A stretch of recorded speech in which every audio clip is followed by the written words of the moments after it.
Hello class, it's good to see you, specifically my CMCN 357, which is the editing class. I hope you all are staying safe, washing your hands, and practicing social distance.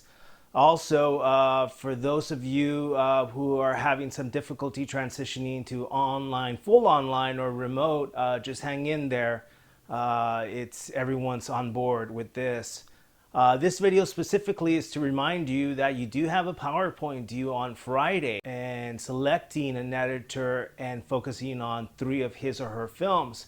So please start the PowerPoint with an original thesis and then also pick those 3 films that you want to focus on, but you got to make sure there has been an evolution in his or her editing.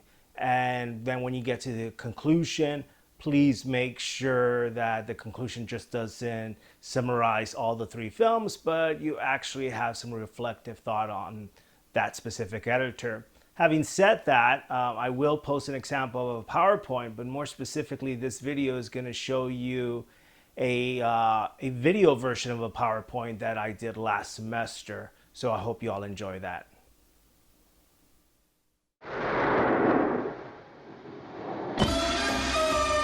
The James Bond theme and gun barrel art was sewed into our cultural fabric almost 60 years ago, with 1962's Dr. No, starring Sean Connery as 007. Bond. James Bond. And directed by Terence Bond, Young. I suppose you wouldn't care to raise the limit?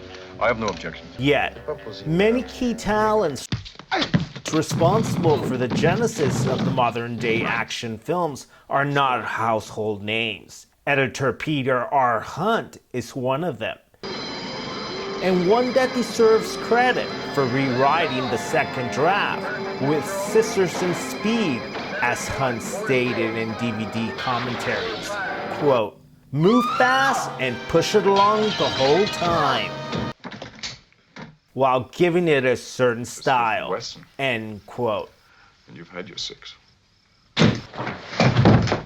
Los Angeles Times writer Myrna Oliver further explains, quote, "Hunt developed a fresh action editing style he called crash cutting. To make sure he doesn't get away.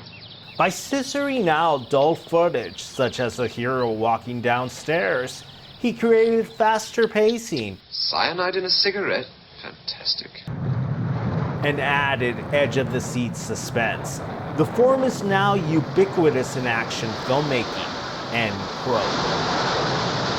In a video documentary chronicling the making of Dr. No, Hunt states that he was very instrumental in using the James Bond theme during scenes where Connery is being suave and cunning.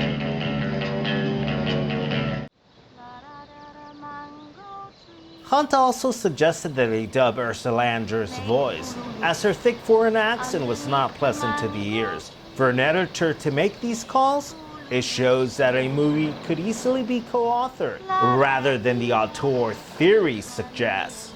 And this wouldn't be the last time that Hunt dubbed a pivotal character in the Bond franchise. No, Mr. Bond, I expect you to die. It would be the second Bond film, 1963's From Russia with Love, where Peter Hunt would cement his mark in action films.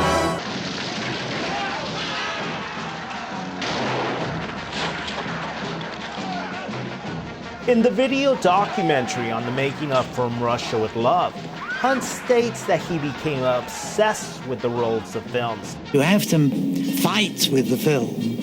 That's what I like to do. Get the film and fight. His passion led him to wake up at 4 in the morning and rush to the studio so he wouldn't lose the creative edge brewing in his psyche.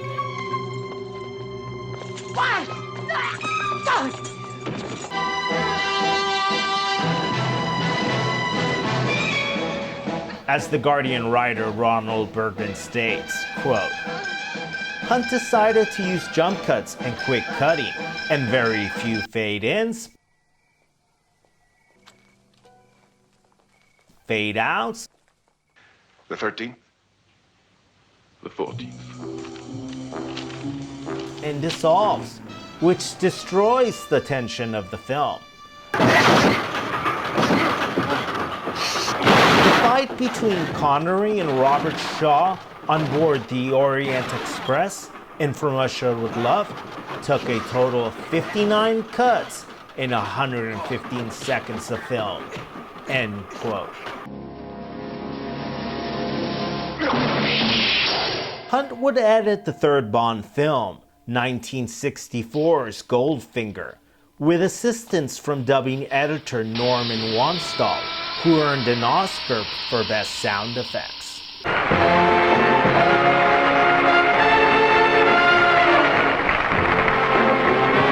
By 1969, Peter Hunt was promoted to director, in charge of the sixth James Bond film, On Her Majesty's Secret Service. This would be the first installment not to feature Sean Connery. My name's Bond. James Bond. Hunt maintained his penchant for sound, I wanted the noise.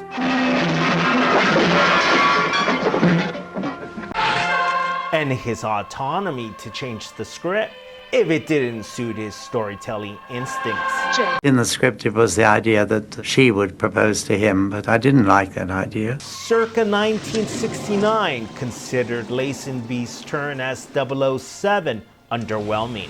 This never happened to the other fella. But 50 years of cultural revisits has proven Hunt's feature debut to be a hidden gem in the Bond canon.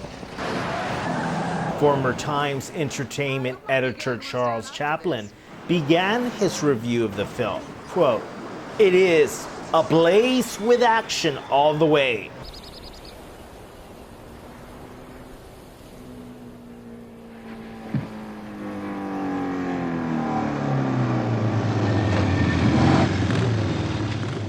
But it is also the first time of the films in which Bond is allowed any genuine claims to humanity, real feeling, and sentiment." It's all right. It's quite all right, really. She's having a rest. We'll be going on soon. End quote. On Her Majesty's Secret Service would be the only Bond film that Hunt would direct. The great editor would go on to direct 1974's Gold, starring Bond alumni Roger Moore, and 1987's Assassination. Charles Bronson. But Hunt's legacy was not directing, it was editing. And he even had his own apprentice that proved more successful than himself, John Glenn, 5-time Bond director, a record that stands for over 30 years. Like Hunt, Glenn started off as an editor and second unit director, starting with On Her Majesty's Secret Service.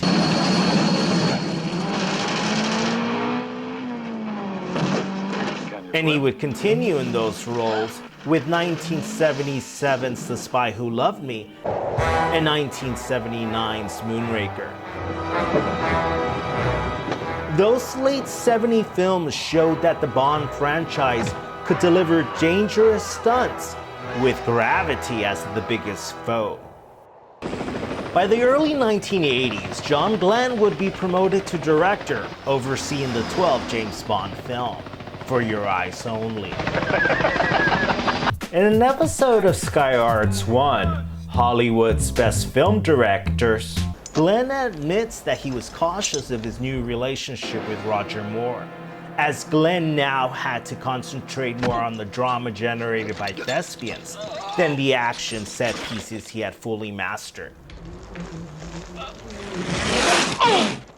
According to Glenn, Moore was a little nervous about the direction of his performance, but the jitters faded away after a few days. Yet, For Your Eyes Only had a pivotal scene where Bond has to dispose of a henchman. The scene was written for Bond to kick the car off the cliff. This is the man that's killed one of his best friends. in Cortina, and I argue with Roger that this is what he deserved, and it showed the ruthless side of Bond. Whereas Roger wanted to take a rather more child-friendly approach, if you like, and it was a question of this little emblem, the dove emblem. He was going to toss that in, and the weight of the tiny little emblem would overbalance the car. That was another way to look at it, but and in the event, I kind of did it both ways.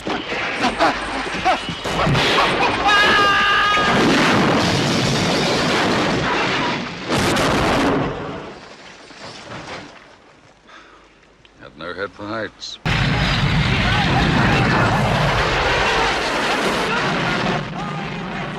Even though Glenn dealt more with actors than stunt personnel, his vision for action is inescapable. The editing style in John Glenn's Bond films shows that Peter Hunt's fingers ghosted the splices, figuratively speaking.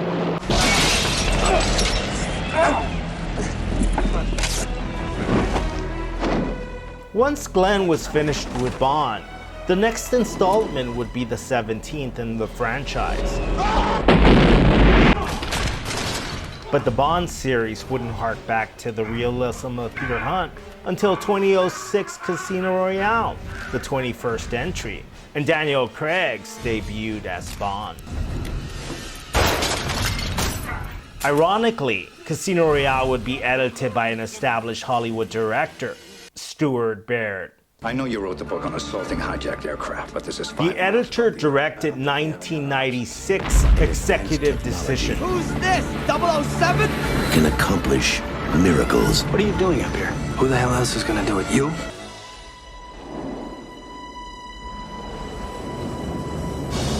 (1998's U.S. Marshals). What do you intend to do? Catch him. In 2002's Star Trek Nemesis. While the first two films were considered moderate hits, Nemesis was considered a disappointment, which led to Star Trek receiving the theatrical reboot in 2009. Some can argue that Baird crashed and burned. But like his Oscar-nominated work in Superman the movie, Easy, miss. I've got you. You've got me! Who's got you? his gift as an editor is irreversible, as he was part of the Hollywood magic that revolutionized cinema for the masses in the late 70s and iconic 80s.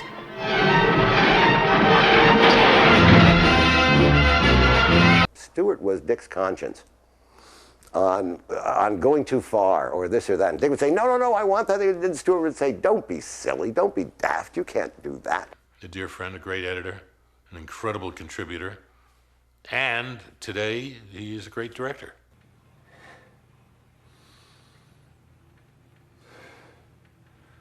Never doubt that a Hollywood talent can make a comeback.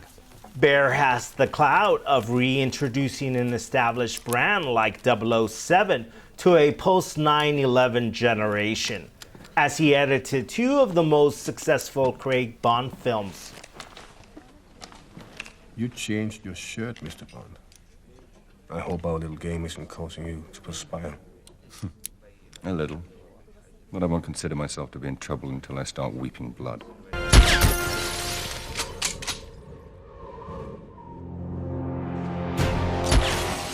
It would be in 2012 where Baird would guide a new Bond director, who also happened to be an Oscar winner.